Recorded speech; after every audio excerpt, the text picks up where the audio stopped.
jamii yetu, jamii ambayo tunazungukwa nayo ni jamii ambayo Mungu anataka iweze kuwa katika amani, iwe katika hali ya utulivu, iweze kuwa na ustawi.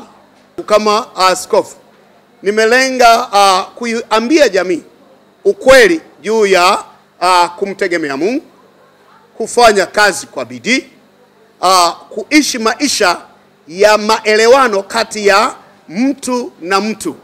Ndipo tutaijenga jamii na taifa ambalo kila mmoja tatamani aweze kuishi kwenye hilo taifa. Askofu amesimikwa leo kuwa askofu mkuu, kwa hiyo natakiwa kuifanya kazi ya Mungu kwa pamoja, kwa sababu askofu hawezi kuifanya kazi ya Mungu peke yake. Kwa hiyo anahitaji wale watu watakao muunga mkono, lakini pia watakao mtegemeza, ili kazi ya Mungu iendelee kwenda maeneo mbalimbali, hata dunia nzima waweze kumsikia huyo Mungu wetu tunayemwabudu. Kwanza ninamshukuru Mungu kwa siku ya leo. Ni siku ya baraka, ni siku ya kihistoria katika dhehebu letu. Tunamtukuza Mungu kwa ajili ya hafla hii ambayo imefanyika.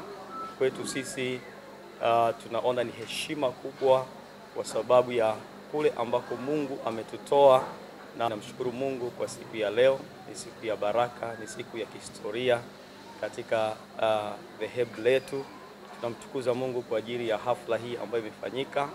Kwetu sisi tunaona ni heshima kubwa kwa sababu ya kule ambako Mungu ametutoa na vile ambavyo tunaamini kule ambako Mungu ametutoa. Kwa tukio hili la leo tumemsimika askofu wetu wa kwanza wa DHAC, sababu ya mwaka jana ndio tumepata usajili na mwaka huu tumepatiwa cheti. Kwa hiyo ni wakati mzuri wa kufanya kazi rasmi kisheria kabisa, pasipo kuwa na wasiwasi, ambazo itatusaidia sisi kutanuka kwenda katika sehemu mbalimbali Tanzania, hata baadaye nje ya Tanzania, kuweka neno la Mungu na kuwafanya watu wote kuwa wanafunzi wa Kristo kama ambavyo neno la Mungu linatuelekeza.